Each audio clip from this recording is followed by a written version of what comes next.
record on this computer. All right, here we go. All right. Yeah. Welcome, TV Rao.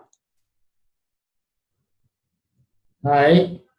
We are here to share a little bit of the importance of organization development, especially for Hi. those in Indonesia who are getting introduced to the concept and are interested in why it's important for organizations today.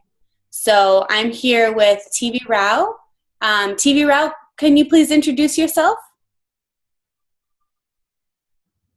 Yeah, I'm TV Rao from India. I have been working with the Indian Institute of Management at Ahmedabad. Now I have my own consulting firm, TVRLS, and I'm one of those who started almost about 45 years ago HRD movement in the country and worked with all stalwarts in OD in this field since 1965.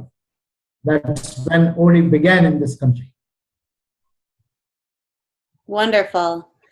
So the first question we have for you is, from your perspective, why is organization development important today? This because the whole world is a changed place today. In the last 30 years with technological developments, the world today is highly technology driven. Change is taking fast. Millennials are in large numbers, and the developing world largely has millennials, that is those who are of age group around 30. So change is imperative. It's a global village, highly competitive. Markets are open to any country. And if organizations are cost conscious, quality driven, predictable, systems driven, and have talented people, then they can be at the marketplace and be the best in the world. So therefore, every organization needs to look at itself and see whether they can become competitive and have a larger share of the world's markets. Excellent, excellent.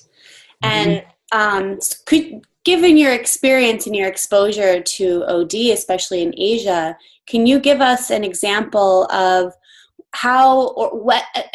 when OD has transformed an HRD function in Asia? So like what was the situation, what was the impact, and how was it effective? Well, OD started in India almost in mid-50s with an experiment conducted with a coal mining industry where people were working largely as individuals. So a series of team building workshops changed the entire culture of the company and made it a lot more productive and profitable. After that, in mid-70s, an engineering company started the Human Resource Development Department, which Uday Parikh and I were instrumental in setting it up. And we made OD a part of HRD. And that company is now into making a large number of industry goods into power sector, into infrastructure, and so on. Every 3 months, they meet, the top management team meets, become process sensitive, examine whatever is happening in the company, and try to be competitive and try to exploit the talent. So that is a very interesting success story. In the steel industry, with the help of OD people, there was a complete turnaround in the Steel Authority of India in 80s. And in 90s, with the invent of the information technology and so on, most of the new economy organizations are becoming highly process sensitive, quality driven, and are bringing change in the whole systems using talent as the focus. And that is where HRD and OD get married, and they are doing a lot of good to companies. So it is enhancing talent utilization and enhancing a self-renewal mechanisms in organizations and keeping them constantly alive to changing world and changing realities. And that is why it becomes very, very important for all new economy countries. So it's really shown the impact for someone new to OD and trying to get their head around what are you doing, what would be some of the activities or interventions that you would use to create some of this change? Well, we are doing a lot of things. First, we start with diagnosing whatever I think are the kind of issues that our organization faces. And as OD believes in a participative diagnosis, the participative diagnosis itself initiates a lot of change. We normally bring the whole system, like what Roland keeps talking about. Marvin Weisbord for quite some time promoted. I think quite a number of the people from the West were very involved in initiating OD activities here. So we do a number of these interventions, and my colleague Uday Parikh invented role-based interventions, which we keep doing that. In fact, we tried all of it in Indonesia with the Ministry of Health about 30 years ago.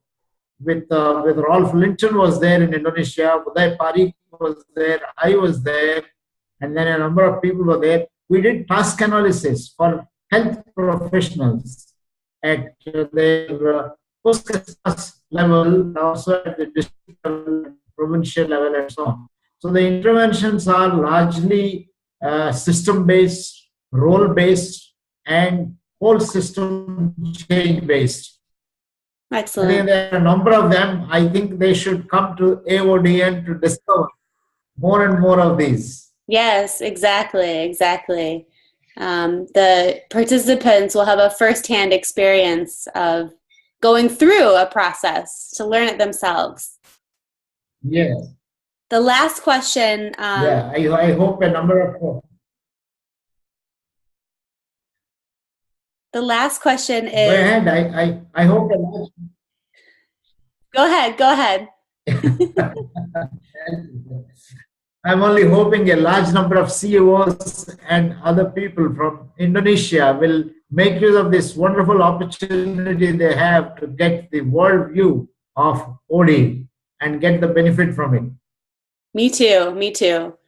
The last question I have is, how can OD elevate Indonesia's impact in the world? Well, I think it is mainly by making organizations a lot more known across the world.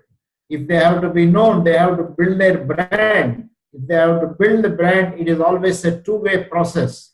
They need to be talking to the rest of the world what wonderful things they are doing inside. Indonesia has a very great culture, wonderful culture they have. They are highly affectionate and warm people. And they must utilize these and get the rest of the world to know the kind of values they have. The teamwork is something which is phenomenally great in Indonesia. So if they can combine with whole system change, they can do a lot, and they can be a great example for the rest of the world in terms of their own organizational agility, dynamism, and competitiveness. They can create many of the next practices, what we talk of, not the best practices, but better practices than the best. Great. All right. Well, thank you so much for sharing your thoughts with us. And for those who are listening, we hope this has been informative, and we hope to see you at the AODN conference in Jakarta coming up in November. Thank you. Thank you, TV. Yeah, thank you. Thanks a lot, and all the best. Yes, hope to see you all at the conference.